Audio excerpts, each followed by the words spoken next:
welcome you to the Divine Connection. Divine connection में हम आपका स्वागत करते हैं। Thank you for being our guest, and we believe that God's Word can empower you today through the life of David. हमारे मेहमान बनने के लिए धन्यवाद और हम विश्वास करते हैं कि परमेश्वर का वचन आज आपको सामर्थ्य देगा।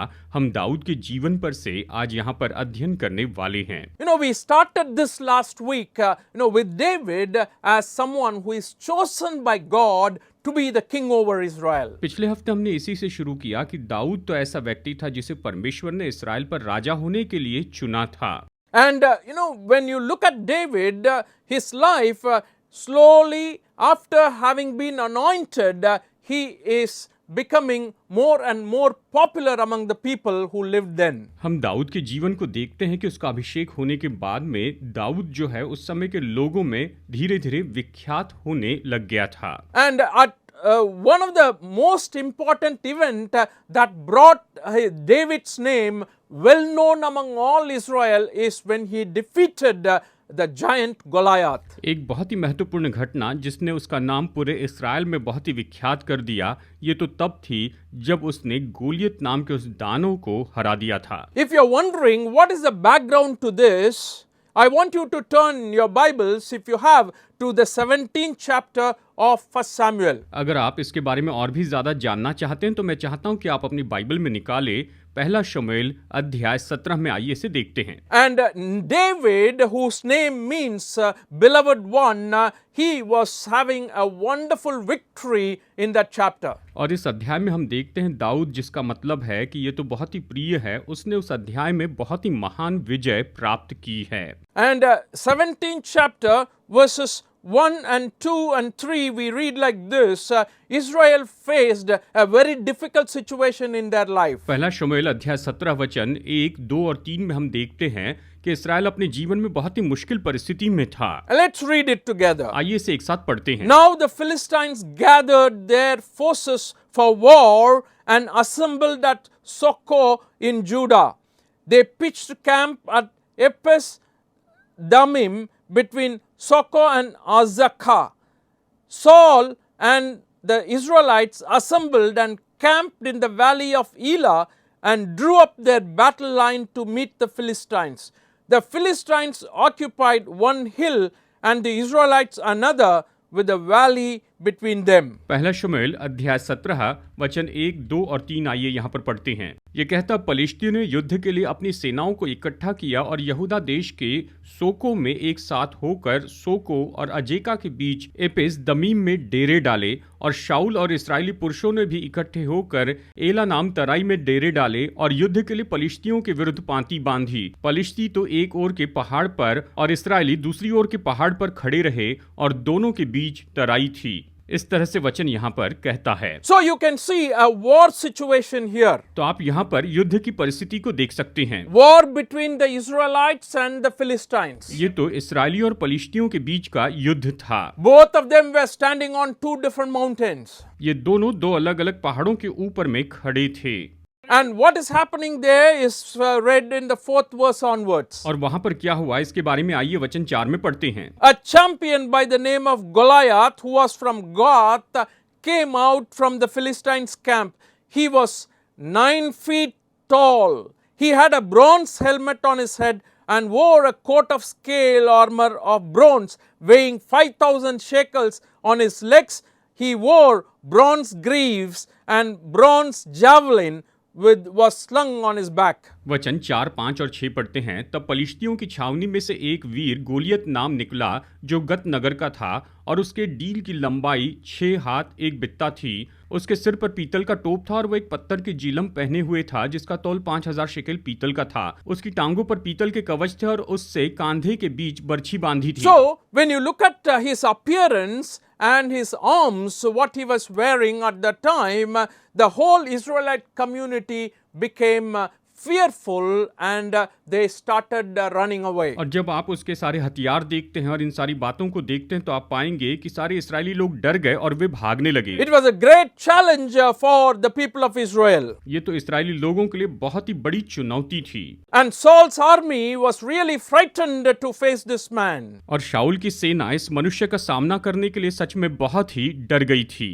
And every day he used to come in front. और हर एक दिन वो सामने आया करता था। He would look at the Israelite army and challenge them. वो इस्राएलियों की सेना के सामने आकर उन्हें चुनौती देता था। Oh, you choose one man and let him come to me. तुम अपने में से एक पुरुष को चुनो और वो मेरे पास में आए। Let him fight with me and take victory over me. वो मुझसे लड़े और मुझ पर जय पाए। And we will be your servant. तो हम सब लोग तुम्हारे दास हो जाएंगे, ऐसे कहा। And if I kill him and I overcome him, then you will have to be our servants. लेकिन अगर मैं उसे मार दूं, मैं उस पर जय पाऊं, तो तुम्हें हमारे दास बनना पड़ेगा। And he cursed the people of Israel in the names of God. और उसने अपने ईश्वरों का नाम लेकर इस्राएल को कोसना शुरू किया। This has been going on quite regularly. और ये तो नियमित रूप में प्रतिदिन होने लगा। And it was around that time David had to come to this battlefield because his father requested him to go to the battlefield to see his brothers. और इस समय दाऊद को उस युद्ध भूमि में आना पड़ा क्योंकि उसके पिता ने उससे कहा था कि तू युद्ध भूमि में जाकर अपने भाइयों का पता ले। And that was the time David saw this man and everyone ran away frightened, but David had the courage to face this man and get the victory. और उस समय दाऊद ने इस दानव को बाहर आकर चिल्लाते हुए देखा और उसके डर के मारे सभी इस्राएली लोग भाग गए थे, लेकिन दाऊद में इतना साहस था कि उसने उसका सामना किया और विजय पाई। What I want you to understand today is this. मैं चाहता हूं कि आज आप इस बात को समझ लीजिए। How did he get this victory? उसे ये विजय कैसे मिली? Oh, the entire Israelite community were fearful and afraid. जबकि पूरे इस्राएली लोग पूरी तरह से डर गए थे। And you know, a lot of the times Israelites reacted like that to the Lord. और बहुत बार इस्राएलियों ने प्रभु के सामने इसी तरह से प्रतिक्रिया की थी। In the book of Numbers chapter 14 we read like this verses 1 to 3. गिनती अध्याय 14 वचन 1 से 3 में हम इस तरह से पढ़ते हैं। That night all the people of the community raised their voices and wept aloud. All the Israelites grumbled against Moses and Aaron, and the whole assembly said to them, "If only we had died in Egypt or in this desert.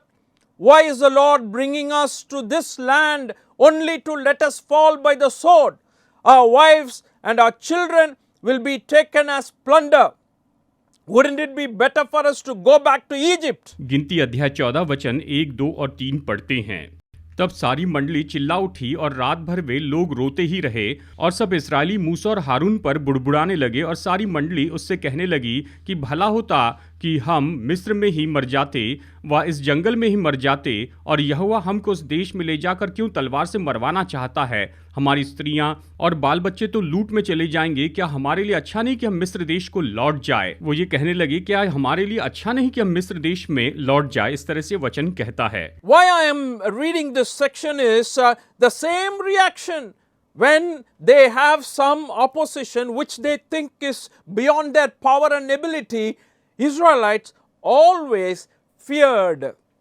Israelites always gave up their faith in the Lord. मैं ये वचन भाग इसलिए पढ़ रहा हूँ क्योंकि जब भी इस्राएल के सामने ऐसा कोई विरोध हुआ, जब भी उन्होंने परेशानी का सामना किया, तो वो हमेशा डर गए और परमेश्वर का विरोध करने लगे। In the reaction you see in the book of Numbers, it is because of the report the spies gave after exploring the land of Canaan. जब भेदियों ने कनान देश का भेद लाकर गिनती अध्याय 14 में बताया, तो इन सारी खबरों को सुनकर ये उनकी प्रतिक्रिया थी। There were 10 people who discouraged the entire Israelite community, saying that we will not be able to defeat the Canaanites. और 10 लोगों ने पूरे इस्राएली लोगों की मंडली को निराश किया और कहा कि हम कभी कनानियों को हरा नहीं सकते हैं, Except 2 people, केवल 2 लोगों को छोड़कर, Joshua and Caleb. यहोशू और कालेब को।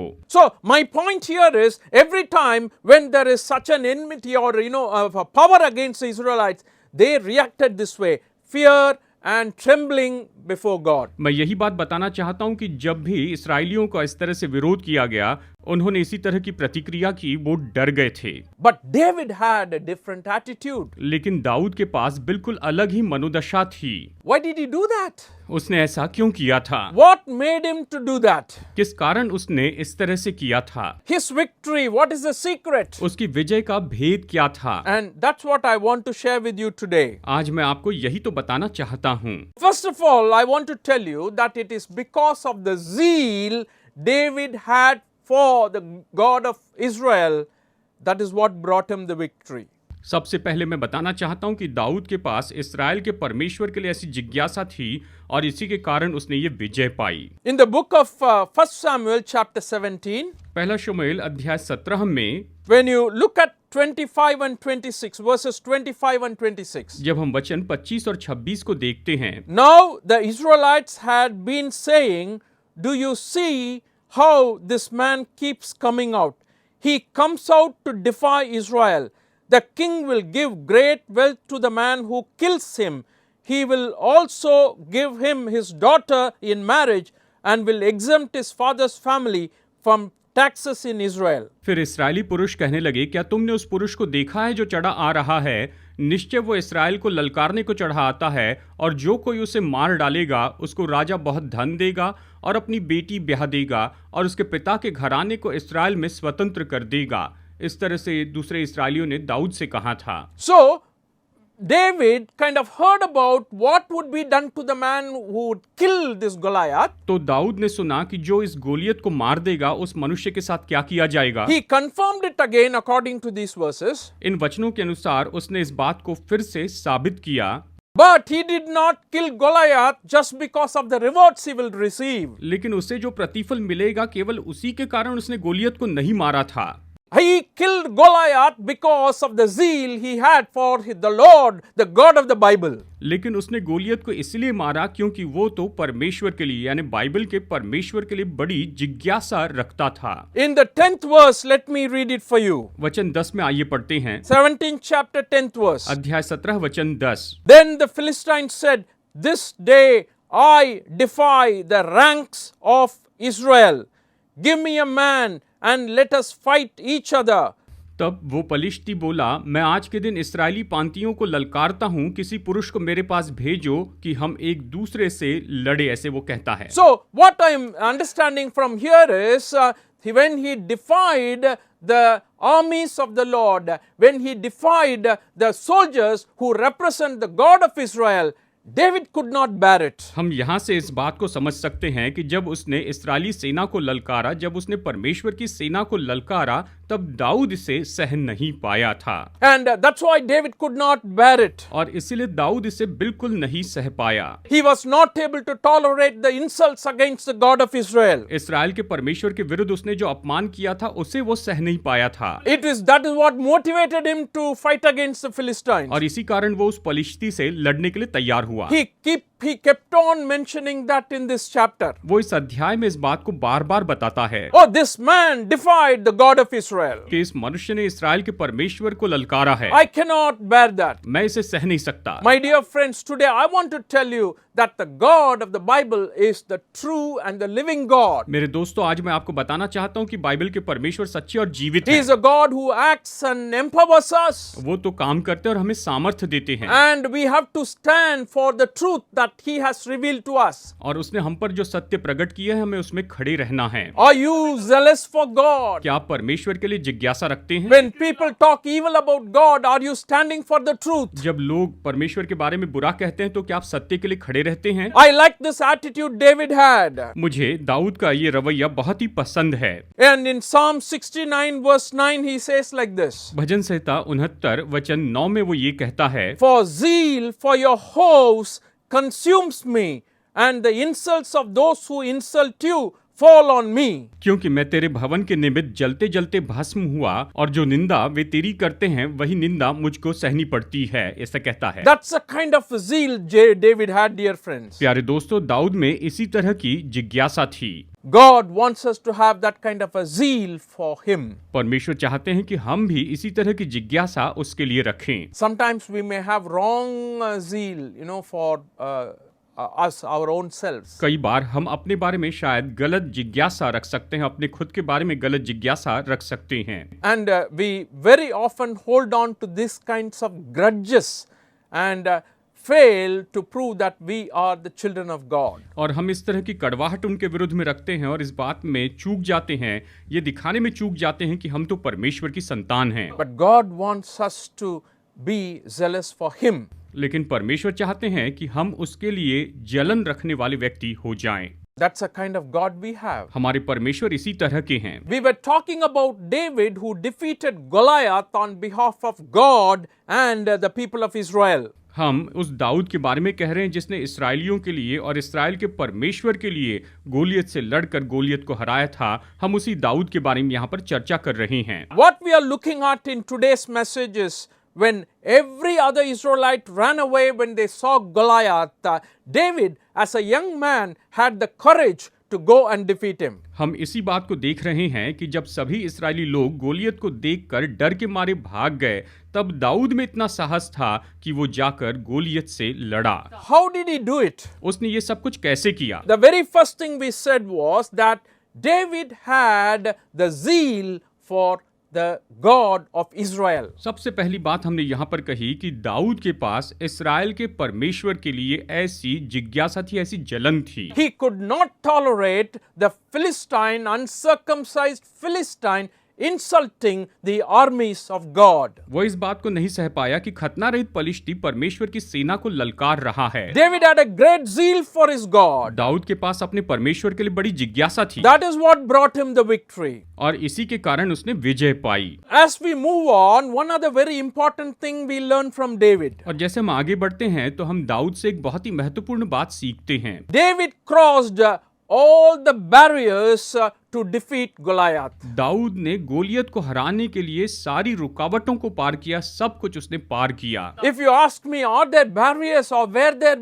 barriers for David? अगर आप पूछेंगे कि क्या दाऊद के सामने रुकावटें थी? Definitely there are a lot of barriers to David. निश्चय ही दाऊद के सामने बहुत सी रुकावटें In थी। the book of 1 Samuel chapter 17 we read like this. पहला शमूएल अध्याय 17 में हम इस तरह से पढ़ते हैं, From verses 27 to 32. वचन 27 से लेकर वचन 32 तक। They repeated to him what they had been saying and told him, this will be done for the man who kills David. When Eliab, David's oldest brother, heard him speaking with the men, he burned with anger at him and said, "Why have you come down here?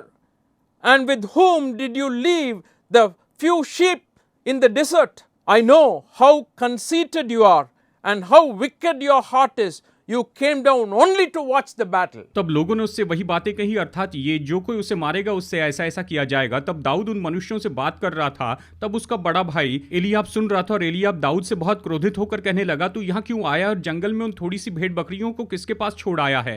तेरा अभिमान और तेरे मन की बुराई मुझे मालूम है, तू तो लड़ाई देखने के लिए यहाँ आया है। इस तरह से उसने कहा। So David had many barriers, and first of all we see here his own brother, the eldest one, is actually scolding David or chiding David because his attempt to come to the battlefield. तो दाऊद की बहुत सी रुकावटें थी और यहाँ पर हम देखते हैं कि उसका खुद का बड़ा भाई दाऊद को डांट रहा है, क्योंकि दाऊद तो वहां पर युद्ध भूमि में आया था और इसलिए उसका बड़ा भाई उसे डांट रहा था। He says, "Why did you come here? उसने कहा, तू यहाँ क्यों आया है? What happened to the sheep in the desert?" और जो जंगल में जो भेड़ें हैं उनका तूने क्या किया? "Oh, it is because you wanted to see the battle, that's why you are here." तू युद्ध देखना चाहता था इसलिए यहाँ आया है। I want to tell you, David was not discouraged. मैं आपको बताना चाहता हूँ कि दाऊद बिल्कुल निराश नहीं हुआ। He did not feel, "Oh, my brother is saying I should go back." उसने ये महसूस नहीं किया मेरा भाई कह रहा है मुझे वापस जाना चाहिए। His zeal for the Lord was so high that he said, "No, no, I did not come here for that. However, this Philistine must be killed today." परमेश्वर के लिए उसकी जिज्ञासा इतनी ज्यादा थी कि उसने कहा, नहीं नहीं, आज निश्चय ही ये जो पलिश्ती है मार दिया जाना चाहिए। And then David said, "Let me go and meet the king." और फिर दाऊद ने कहा, मैं जाकर राजा से मिलता हूँ। So they took David and he met Saul. तो वो दाऊद को शाऊल के पास में लेकर गए और उसने शाऊल से मुलाकात की। And David said to और Saul, दाऊद ने शाऊल से कहा, "Don't let anyone lose heart because of this Philistine." इस पलिश्ती के कारण कोई भी अपना मन व्याकुल न होने दे। इस तरह से दाऊद ने शाऊल से कहा था, "Your servant will go and fight him." तेरा दास जाकर उससे युद्ध करेगा। And Saul's reply is interesting. और शाऊल का प्रत्युत्तर दिलचस्प है। In the 33rd verse, Saul replied, "You are not able to go out against this Philistine and fight him. You are only a boy. and he has been a fighting man from his youth. वचन 33, शाऊल ने दाऊद से कहा, तू जाकर उस पलिश्ती के विरुद्ध युद्ध नहीं कर सकता क्योंकि तू तो लड़का ही है और वो लड़कपन से ही योद्धा। इस तरह से शाऊल ने कहा। Look at Saul's attitude here. यहाँ पर शाऊल की मनोदशा को देखिए। David goes with boldness, Dawood बड़े साहस से जाता है, but Saul says, no, no, you cannot defeat him. लेकिन शाऊल ने कहा, नहीं नहीं, तू उसे हरा नहीं सकता है। So many hindrances. यानी बहुत सी रुकावटें थी, But David was very bold and strong लेकिन दाऊद साहसी और वीर था, because his trust is not on himself, neither on any other thing that he has, or not even on Saul, but on the Lord. क्योंकि उसका भरोसा अपने ऊपर में नहीं था, ना ही किसी वस्तु पर था, ना ही शाऊल के ऊपर था, लेकिन उसका भरोसा तो परमेश्वर के ऊपर था। And finally Saul said, okay, let me put on all my armor to you. और फिर आखिरकार शाऊल ने कहा, ठीक है, मैं अपने सारे हथियार तुम्हें पहना देता हूं। इस तरह शाऊल ने उससे कहा। And David tried every one of them. और दाऊद ने उन सब की कोशिश की। Oh, that's too much out of place for David. और उन सब को पहनकर दाऊद के लिए चलना तो मुश्किल हो गया था। It was not fitting him. वो उसे फिट नहीं हो रहे थे।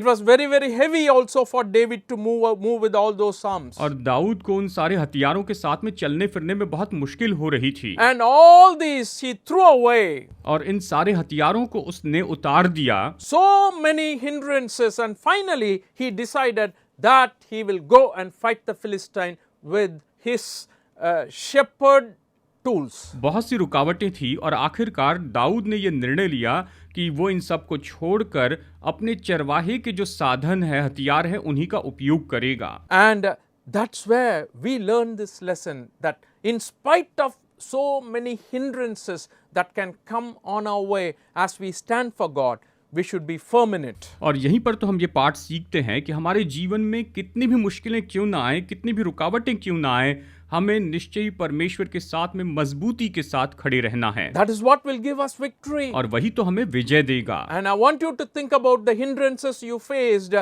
in really pleasing God. परमेश्वर को प्रसन्न करने के लिए आप जिन रुकावटों का सामना करते हैं, मैं चाहता हूं कि आप उनके बारे में सोचिए। To be a witness for God. कि आप परमेश्वर के लिए गवाह हो जाएं। To be a witness among the neighborhood. कि आप अपने आस पड़ोस में परमेश्वर के लिए गवाह हो जाए, ये सोचिए। God wants us to stand firm for His calling and faith that He has given to us. परमेश्वर चाहते हैं कि उसने जो हमें बुलाहट दी है उसमें हम डटकर खड़े रहें। And that is what will give us victory. और वही हमें विजय देगा। And finally and thirdly, I want to say the past experiences what David had is one of the main reason for his victory. और आखिरी बात मैं आपको ये बताना चाहता हूं कि दाऊद ने अपने जीवन में जो भूतकाल में अनुभव पाए थे, ये दाऊद की विजय के लिए सच में बहुत ही महत्वपूर्ण ऐसी बात थी। When you look at verse 33 to 36, जब आप वचन 33 से वचन 36 तक देखते हैं तो पाएंगे in the book of 1 Samuel chapter 17, पहला शमूएल अध्याय 17 में, But David said to Saul, Your servant has been keeping his father's sheep. When a lion or a bear came and carried off a sheep from the flock, I went after it, struck it, and rescued the sheep from its mouth. When it turned on me, I seized by its hair, struck and killed it. Your servant has killed both the lion and the bear. This uncircumcised Philistine will be like one of them, because he has defied the armies of the living God.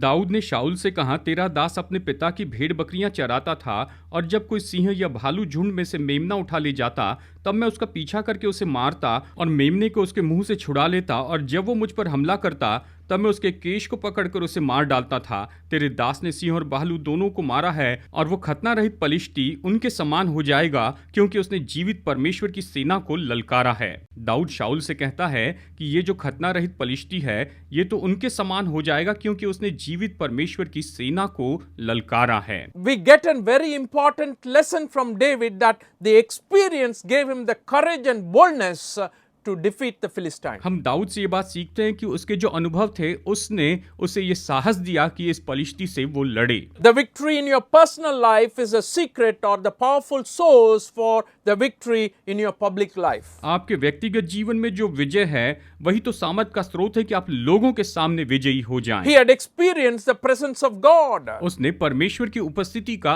अनुभव किया था। He said, God help me to defeat the lion and kill the lion. उसने कहा, परमेश्वर ने मेरी मदद की कि मैं सिंहों को हराऊं और सिंह को मार दूं। Definitely he will help me to defeat this Philistine.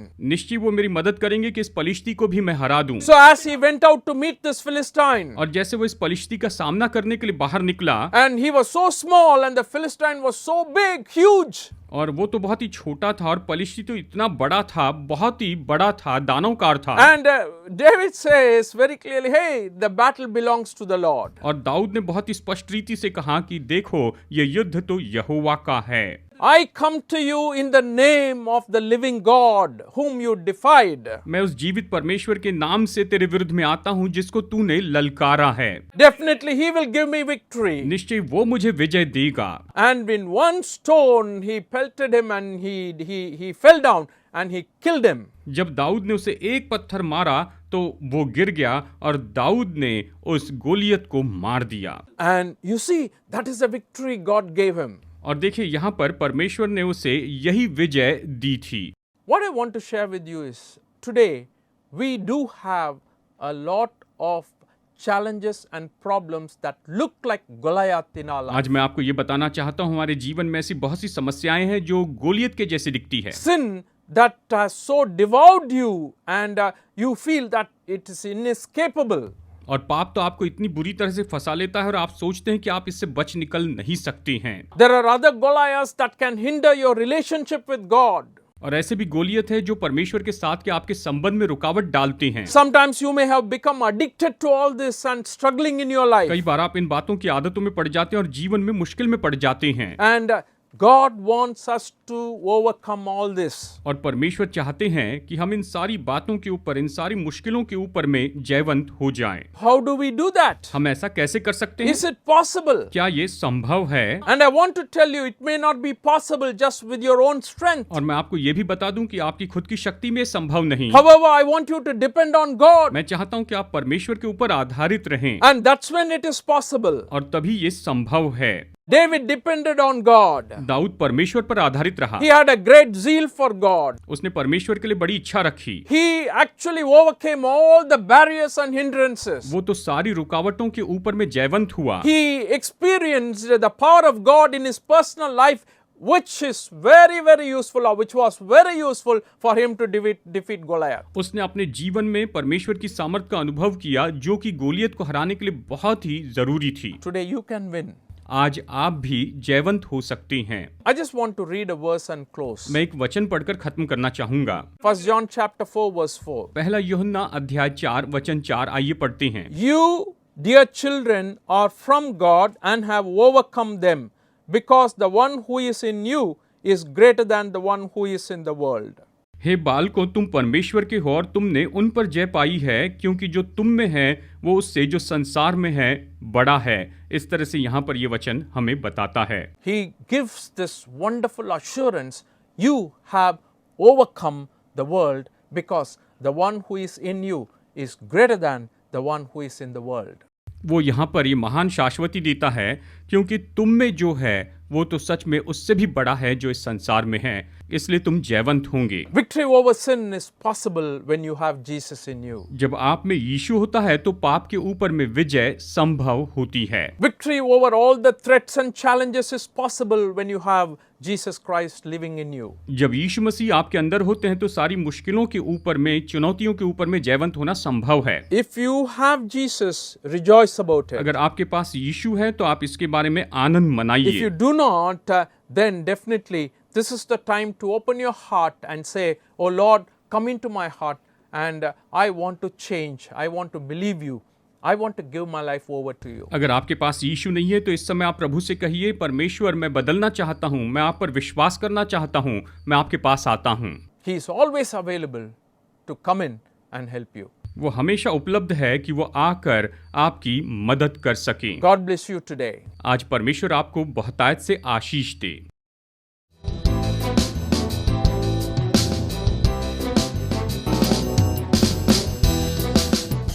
Study the Word of God in a private and personal way through our online study website.